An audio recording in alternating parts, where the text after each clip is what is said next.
Well, hello there.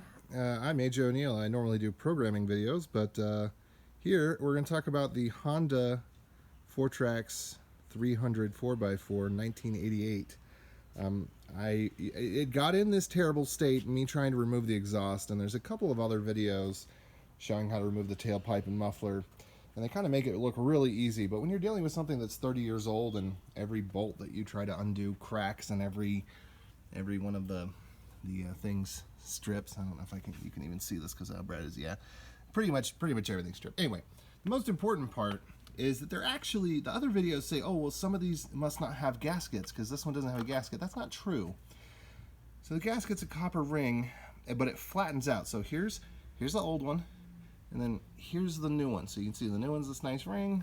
This one's been pancaked. If you look at them right on top of each other, they look about the same. I'm going to show you where this came from and how I got it out. And I think it's important to get it out because the exhaust pipe may not fit right with it in there because it's got relatively small tolerances. Let me see, can I get this adjust to the darker area there? Okay, so I had to put a lot of degreaser on this. You'll notice I just put a shop towel inside the exhaust to protect it so that it didn't get inside the exhaust. The shop towel gets wet, it's fine. But there's 30 years of grime on here, 30 plus years of grime on here, and I just applied it over and over and over and over and over again. And was eventually able to clean it up to the point where I could see the copper of this ring. And then once I got to that part, I got one of these dental kits from Harbor Freight for $2, and I used this little pick here.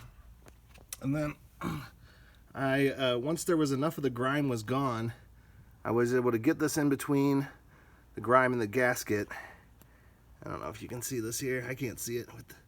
But I was able to get in between, and I was able to just work my way around and then pick it out. Now, I actually messed up the threads. I mean, the threads just got sheared right off inside of here. Thankfully, there's a few left in the back. I can still feel them. I think there might be enough for this to work, but I just sheared them straight off because I was trying to get the exhaust pipe onto this with all this gunk there, and it came off, but it wouldn't go back on, and so I over tightened it, trying to get it to fit, and it wasn't fitting. So that's the main thing I want to talk about. I might as well mention a few other things while we're here together. So if you're not enough of a country boy like myself, you might think WD-40 is what people use to get stuff loose. So these are all stripped now. I've got a kit, a helicoil kit, to try to fix these, and we'll see how that goes. But the thing I wanted to mention is that you can't use WD-40 on this. You can't just put WD-40 on something that's been rusting for 30 years on there for 20 minutes. Expect it to work. What you need to do is, one, you need to use an impact driver, and your power tool may actually have an impact mode that looks like a hammer. That's one of the things that you may not have noticed in the other videos when these people are getting this thing off, is they're using the impact mode. And you need to use PB Blaster, probably over 2 nights. Just soak this mojanker, let it sit, and then soak it again.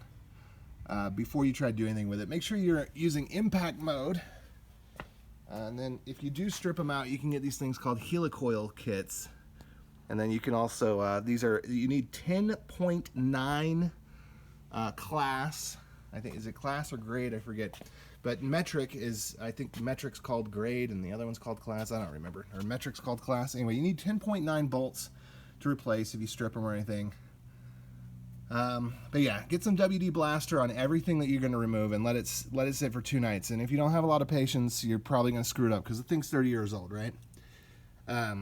So yeah, you're going to need that, and then the impact mode, because what that's going to do is it's going to shock it rather than trying to shear force.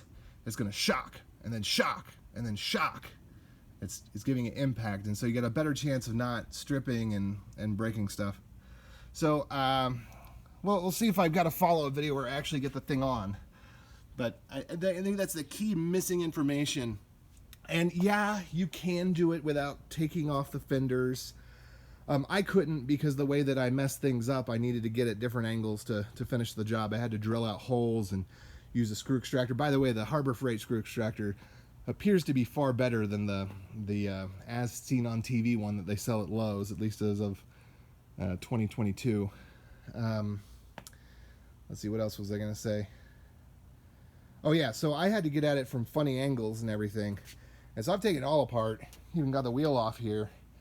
Got rid of the support bars there for the fenders, because I needed to get my hands in there, and I just don't have all the best tools, and I'm not really skilled at this.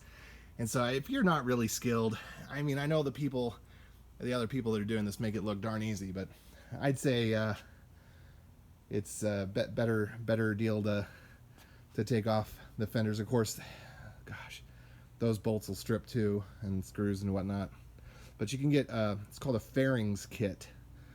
You can get basically a universal fairings kit ahead of time to replace the screws that'll strip from the fenders and whatnot. Plus, if you use the PB blaster, I would not recommend doing the heat. Some people say torch it. They say that's actually the best thing to do. But if you're inexperienced like me, I think trying to torch it's a bad idea, especially when you don't know which lines are gas lines and what things can withstand heat and what things don't. Anyway, that's all I got for now. We'll see if we get a follow-up where we actually have this thing on here, and if I have any more tips. But I hope that helps somebody out there with the Honda FourTrax 300, or you know, something similar. So a programmer doing mechanics, bad idea, but hey, we all got to learn, right? Adios.